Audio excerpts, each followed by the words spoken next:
All right, so when you want to solve an exponential equation, that is an equation where you have the unknowns and the exponents, standard theme is going to be to take the log of both sides and then use the fact that if you take log of something which has an exponent, that exponent becomes a coefficient. Really a powerful idea that allows you to solve these things. Well, what about if you've got an equation with logs in it? How do you solve an equation that has logs? Well, the way you do that is try to get all the logs together and then use properties of logarithms to write it as one big mama log. And then once you've got that, untangle what the log says by remembering log is an exponent. So the theme here is first get a one big mama log on one side, numbers on the other, and then convert a log back to the exponential equivalent form and solve that. Let me try to explain this to you and illustrate it with an example. But before I give you the first example, I need to tell you a caution. This is important. I really want you to listen to me on this one. And that is, whenever you have a log equation, you must always check your answers. Because sometimes you may have, just like with square roots equations, you may have extraneous roots. So you've really got to be careful with the log that you're going to check your answers. And I'll illustrate that the first time, and the other examples, I'll let you check the answers for yourself. Okay, so first up, let's solve the following equation. Log base 2 of x plus log base 2 of x minus 3 equals 2. Now I want to solve that for x, and you notice that that's an equation that has logs in it. So what do? I'm going to try to make one big log. And I notice that these are two logs with the same base, happily, and they're being added. So I can use the properties of logs that says that if you have the sum of logs, that's the same thing as the log of the product.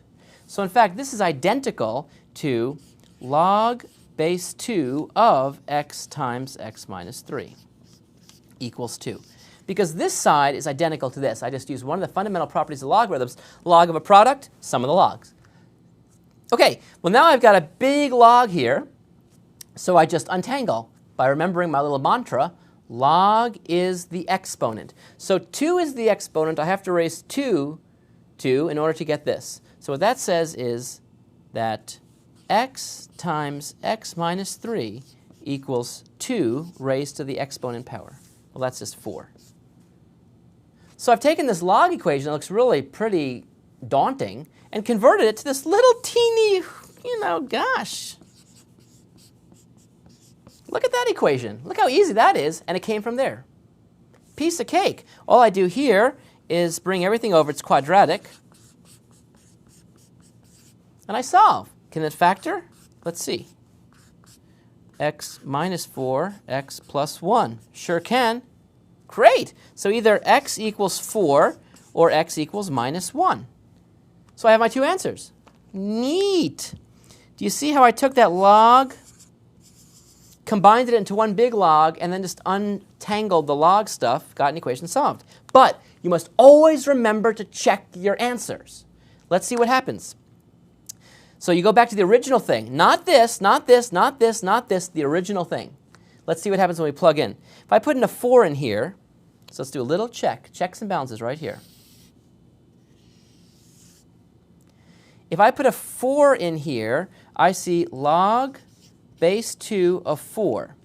And then I add to it log base 2 of 4 minus 3. Well, 4 minus 3 is 1. Now, what does that equal?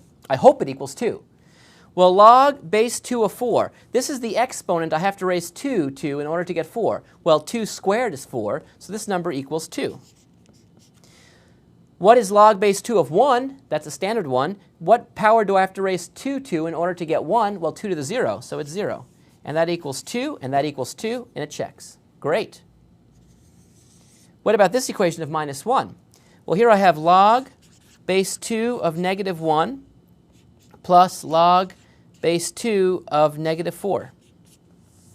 What's log base 2 of negative 1? Let's see. It's the exponent I have to raise 2 to in order to get negative 1. But wait a minute.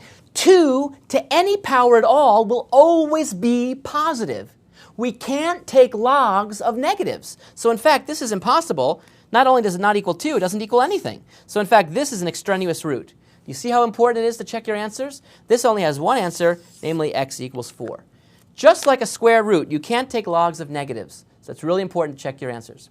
Okay, let's try some other questions. Let's solve this equation. So log of 5x minus 1 equals 2 plus log of x minus 2. Remember, if there's nothing underneath the log, if it's a naked log, that means an invisible base 10. Well, what do you do here? Well, again, you always try to bring all the logs together and write it as one big mama log. So I'm going to take this term and subtract it. So I'm going to subtract log x minus 2 to this side. So I'll see still log 5x minus 1, but now I have a minus log x minus 2, and that equals 10. I just took that term, subtracted it over to here. But now I've got the logs together, I'll see if I can use properties of logs to combine it into one big log. Well, notice that if I have the difference of logs, from one of the properties we see, we know that that is the log of a quotient. So in fact, this is just log of 5x minus 1 divided by x minus 2. And that equals 2. So now I've got one big log equals 2. So what can I do? I can actually now untangle the log thing by writing it in terms of exponents. Now remember, there's an invisible 10 there. Of course, now it's visible. So you have to remember what that base is, though. So that means log is the exponent. 2 is the exponent I raised 10 to in order to get this. So that's saying 5x minus 1 over x minus 2 is equal to 10 squared. 10 squared. 10 squared, which is 100. So I took this really complicated equation with logs, and I converted it to this little thing. Well, what would I do? Well, I'd multiply both sides by x minus 2. If I multiply this side by x minus 2, I can cancel the bottom. And then the other side by x minus 2, and I've got this. Well, now I've got a linear equation. This is really easy to solve. I see 5x minus 1 equals 100x minus 200. And I can solve by bringing this 5x over to this side. That becomes a 95x when I subtract. I could take this negative 200, bring it to this side, and that becomes a positive 200 minus that 1 gives me a 199. And then I see x equals 199 divided by 95. Neat. Now, that's the answer we got, but it's not going to be a checked answer until we plug it back into here and make sure that this is really satisfied. Now, I'm not going to check this answer, but you are responsible for checking that and plugging back in and making sure these two things are equal. You can use a calculator if you want or whatever. It turns out this will check, but I'm going to let you do that. This problem is not done. This is incomplete until you check it. OK, let's try one last one. Natural log of x equals 1/2 natural log of 2x plus 5 halves plus, it continues, 1/2 natural log of 2. Phew! This is a big one. So let's think about how exactly we sort of pull this off. The first thing I'll do is try to combine this side into one logarithm. So how would I do that? Well, let's see. Log of x. By the way, there's not like only one way of tackling this problem. If you would tackle it some other way, that's fine too. Just make sure you're tackling it correctly.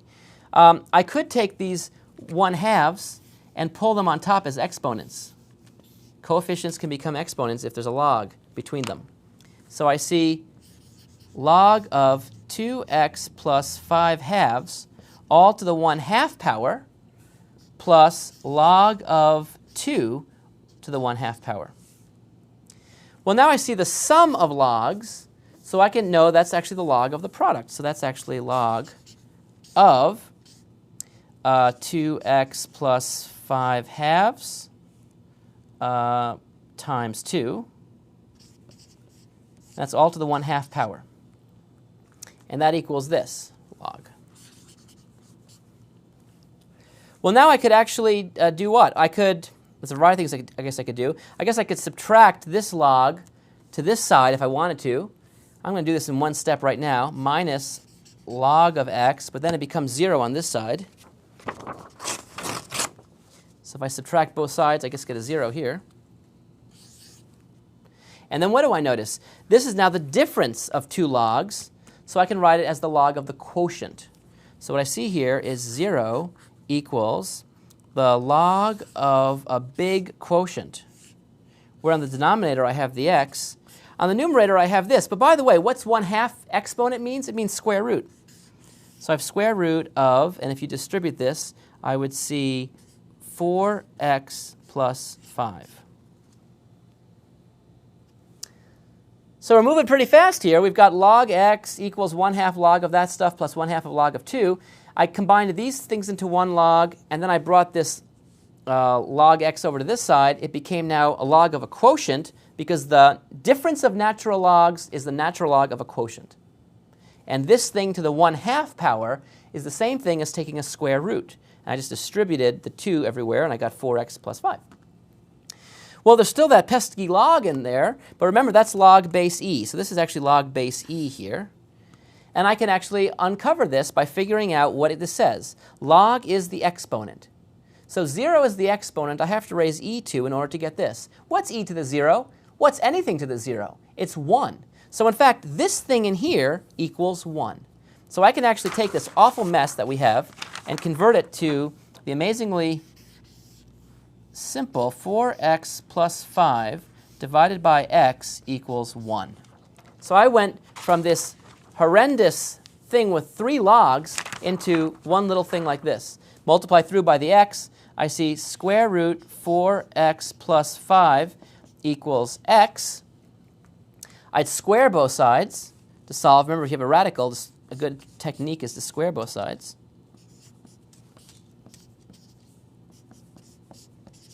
And now I've got a quadratic to solve. So that's going to be x squared minus 4x minus 5 equals 0. Let's see if that can be factored. Well, I have x and x, the opposite signs. How about 5 and 1? Looks great to me. So I see x equals 5 and x equals minus 1. So I have 2 answers again. X equals 5 and x equals minus 1. Okay, but you're not done until you check.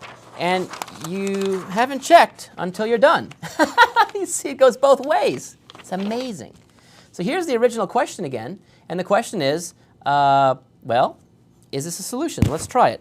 Well, you could put in x equals 5 in here and plug away and make sure that, in fact, these two sides are going to be equal.